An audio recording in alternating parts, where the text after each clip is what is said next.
Allah itu di mana? Ini pertanyaan sering ada di grup-grup Salafi Wahabi. Kalau kita mau masuk grupnya itu, pertanyaan pertama, Allah di mana? Kalau misalnya kita salah jawab nanti nggak bisa masuk ke dalam grup itu. Jadi itu jadi syarat keimanan ya. Baik. Di mana itu adalah pertanyaan yang menunjuk pada tempat. Pertanyaannya tempat itu makhluk atau bukan? Makhluk. Tempat itu makhluk. Karena tempat adalah makhluk, apapun namanya, mau bumi, mau langit, mau bulan, mau matahari, mau bintang, mau planet, apapun itu kan tempat namanya. Tempat itu adalah makhluk, termasuk arash. Tempat itu adalah makhluk. Pernah sebelumnya tidak ada, kemudian menjadi ada. Pernah sebelumnya tidak ada, kemudian menjadi ada. Bagaimana dengan Allah? Allah al-awwal wal-akhir. Tidak pernah diawali dengan sesuatu pun, tidak diakhiri oleh sesuatu. Allah ada sebelum segala sesuatu ada. Kalau tempat tadi itu kita tanyakan kepada zatnya Allah Subhanahu wa taala, cocok nggak kira-kira kalimat pertanyaan itu? Allah sudah ada sebelum tempat itu ada. Terus kita tanya Allah di mana? Itu adalah kalimat yang tidak relevan. Karena sebelum tempat itu ada, Allah sudah ada. Oh, Allah Subhanahu wa taala berada di arsy. Baik, begini. Ahlus sunnah wal jamaah mengimani semua ayat yang ada di dalam Al-Quran. Semuanya diimani. Tidak mengimani satu dan menolak yang lain. Itu harus kita pahami. Tidak menolak yang satu dan mengimani yang lain. Kita mengimani semua ayat yang ada di dalam Al-Quran. Apakah Ahlus sunnah wal jamaah beriman dengan firman Allah Ar-Rahman 'alal arsy istawa? Ya, kita beriman. Apakah orang Ahlus sunnah wal jamaah mengimani firman Allah Aamintum man fis sama? Allah itu di langit. Iya, kita mengimani itu. Ainama kuntum wallahu innallaha ma'akum ainama kuntum, dan Allah Subhanahu wa taala bersama kamu dimanapun kamu berada. Kita juga mengimani. Banyak sekali ayat-ayat yang berbicara tentang itu dan kita beriman semuanya. Cuma bagaimana cara memaknakannya ini? Itu yang menjadi persoalannya. Para ulama Ahlus sunnah wal jamaah terbagi kepada dua kelompok. Ada memahaminya dengan menggunakan metode tafwid, menyerahkan maknanya kepada Allah Subhanahu wa taala. Apa makna istiwa? Ya, istiwa tidak diartikan tempat atau duduk. Diserahkan maknanya kepada Allah Subhanahu wa taala. Nah, sedangkan tempat-tempat yang lain itu kan sifatnya mutasyabih. Ayat-ayatnya sifatnya mutasyabih, sifatnya samar, yang tidak bisa dimaknai secara hakikat. Apa makna sebenarnya? Saudara-saudara kita di kalangan Taimiyun, pengikut Ibnu Taimiyah, karena mereka membagi tauhid kepada tiga. Tauhid yang ketiga itu adalah asma wa sifat. Dengan tauhid itu mereka mengkategorikan kita harus menetapkan sifat Allah Subhanahu wa taala berada di langit. Maka kita menolak keyakinan mereka mengatakan bahwa Allah Subhanahu wa taala berada di atas langit. Karena apa? Ketika kita mengatakan Allah Subhanahu wa taala berada pada tempat tertentu apapun namanya, mau langit, mau arash, maka secara tidak langsung kita memberi batasan kepada Allah. Saya kembali katakan, ini botol aqua saya letakkan di atas meja. Botol aqua saya letakkan di atas meja, meja menjadi tempatnya. Apa yang ada dalam pikiran kita? Botolnya lebih kecil dari meja, botolnya seukuran meja, atau botolnya lebih besar dari meja, betul?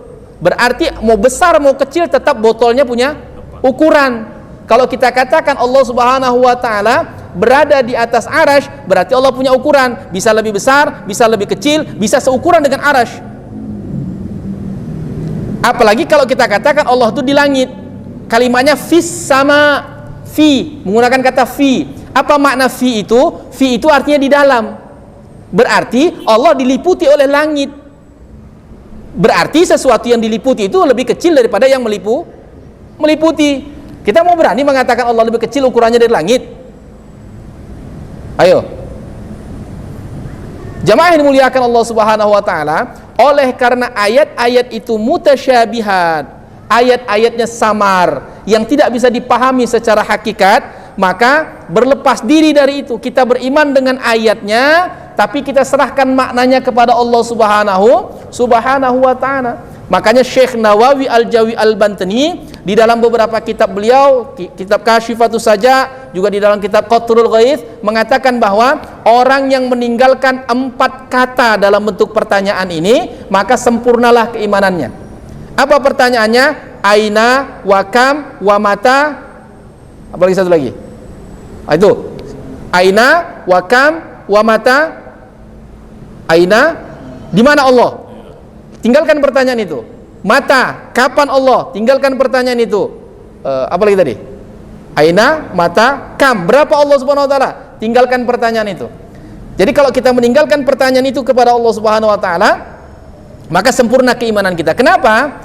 Karena Ibrahim Al-Bajuri di dalam kitab Tuhfatul Murid mengatakan, tarkul idrak fahuwa idrak. Ketidakmampuan kita menemukan esensi Allah Subhanahu wa taala, di saat itulah kita telah menemukan Allah Subhanahu wa taala. Di saat kita tidak mampu mendefinisikan Allah Subhanahu wa taala, maka di saat itulah kita sudah mengenal Allah Subhanahu wa taala. Makanya para ulama Ahlus Sunnah wal Jamaah, salah satu di antaranya Imam Al-Isfirayain mengatakan bahwa kullu ma khatara fil adhan fallahu yukhalif. Segala sesuatu yang melintas dalam pikiran kita, maka Allah pasti berbeda dengan itu. Kalau mereka kan bilang Allah itu punya tangan, tapi tangannya nggak sama dengan manusia. Sama aja, tangan juga namanya. Kemudian orang tuh ngasih istilah, manusia punya tangan, monyet juga punya tangan. Kan manusia nggak mau dibilang tangannya tangan monyet. Iya memang nggak mau, tapi tetap juga tangan manusia, tangan monyet sama-sama tangan. Artinya tetap juga menyerupakan kan? Itu yang dihindarkan dalam kajian akidah Ahlus Sunnah wal Jamaah. Maka ulama Ahlus Sunnah wal Jamaah Asy'ari dan Maturidi menetapkan bahwa Allah itu tidak bertempat dan Allah itu bukan berupa jisim. Beda dengan Syekh Utsaimin yang menjadi rujukannya kaum Salafi Wahabi. Apa kata Syekh Utsaimin? Bahwasanya Allah itu punya tangan. Tangan Allah itu ya hissi, ya tangan seperti tangan fisik, tangan jasmani. Makanya jelas mujassimahnya Syekh Utsaimin itu. Nah, itu dapat dilihat di dalam fatwa-fatwa beliau. Nah, jadi kalau ditanya di manakah Allah Subhanahu wa taala, jawabannya Allah Subhanahu wa taala tidak berada di mana-mana. Allah tidak berada pada sebuah tempat dan Allah Subhanahu wa taala tidak terikat oleh waktu. Allah Subhanahu wa taala di luar dari itu. Karena sebab apa? Waktu dan tempat itu makhluk. Sebelum ada tempat dan sebelum ada waktu, Allah Subhanahu wa taala sudah ada. Kalau mereka mau tanya dalilnya, di dalam Al-Qur'an surah Al-Hasyr, Allah Subhanahu wa taala berfirman, "Wal awwalu wal akhiru wal zahiru wal batin." Dialah yang awal, dialah yang akhir, dialah yang zahir, dialah yang batin. Ayat ini dijelaskan oleh Rasulullah SAW dalam sebuah hadis sahih. Apa kata Rasulullah? Al-awwal, yang dimaksud dengan awal adalah tidak didahului dengan sesuatu pun. Al-akhir, tidak diakhiri oleh sesuatu pun. Sedangkan al-zahir, laisa fauqahu syai', tidak ada sesuatu pun yang di atasnya. Sedangkan batin, laisa dunahu syai', tidak ada sesuatu pun di bawahnya. Kira-kira di mana tempatnya? Kan nggak ada yang di atasnya, nggak ada yang di bawahnya. Ya artinya tidak bertempat. Itu penjelasan sahih dari Rasulullah. Ada lagi kemudian di dalam ayat Al-Quran, wa nahnu aqrabu min hablil warid. Banyak sekali ayatnya, ya, yang berbeda satu dengan yang lainnya. Jadi kalau mau memastikan keberadaan Allah Subhanahu wa taala di mana, hanya dengan menggunakan teks nasnya saja, makanya semuanya harus diimani. Satu ayat mengatakan di arasy, satu ayat di langit, satu ayat mengatakan turun dari langit, satu hadis mengatakan turun dari langit di sepertiga malam yang akhir. Kan begitu? Berarti sempat kosong dong langitnya, turun kan? Udah itu lebih dekat daripada urat leher. Kemudian di mana saja kita berada juga Allah Subhanahu wa taala di situ.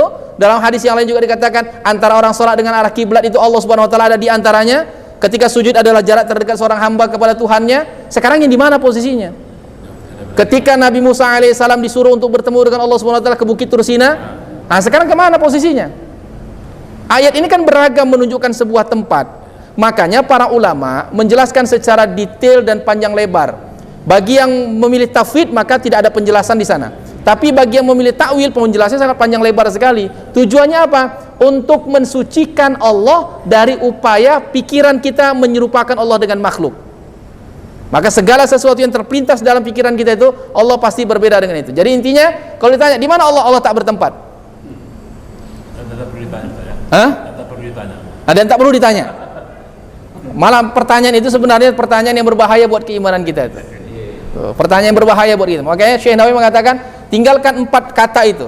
Salah satu di antaranya aina. Jangan tanya di mana Allah Subhanahu wa taala. Ya.